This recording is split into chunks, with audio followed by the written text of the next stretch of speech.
રાધનપુર તાલુકો અને દારૂનો ત્રાસ છે। અમારા વાહણ બહાણ ફોડી નાખે, અમે રાંધીને મેલા એટલે અમારા રાંધણું કઈ રાખે નહીં। તમે અમારા ચલવાડા ગામમાં રજૂ નહીં કરો, પોલીસ સ્ટેશને અમે આદર થશે।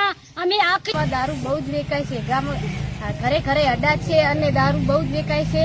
અને દારૂવાળાના અડ્ડે જાય તો અમે ફરિયાદ લઈ જાય તો અમને એમ કહેશે કે તમે શું કરી લેશો, પોલીસ વાળા કે શું કરી લેશે। અમને બધા એમ ધમકી આલે છે, ધમકી આલીને એમ કહેશે કે અમે તો દારૂ વેચવાના છે, તમારાથી જે થાય એ કરી લો। એટલે હવે અમે બહુ જ થાકી ગયા છો દારૂના લીધે। તો હવે અમારા ગામમાં ચલવાડા ગામમાં દારૂ બંધ કરવાનો છે કે નહીં, 5 દિવસની અંદર અમારા ગામમાં રજૂઆત થવી જોઈએ કે ચલવાડા ગામમાં દારૂ બંધ થવો જોઈએ। નક્કીતર અમે બીજા આગળ વધીને કચેરીમાં જઈને અમે દારૂ બંધ કરાવીને અને આ રજૂઆત કરશો। અમારા ગામમાં ચલવાડા ગામમાં દારૂ બંધ થવો જોઈએ। ગામ ચલવાડા ધનાભાઈ ખાવાભાઈ ગામ કેટલા વર્ષોથી ચાલુ દારૂ સાહેબ થાય છે, બાકી બંધ કરવા વિનંતી છે। નકર તમારી કચેરીએ આવવા વિનંતી કરશે। બાકી વખો કોઈ પાર વગરનો છે, કોઈ વાળા ભરતા નથી, વારંવાર દુઃખની પાર નથી। ગામ ચલવાડા।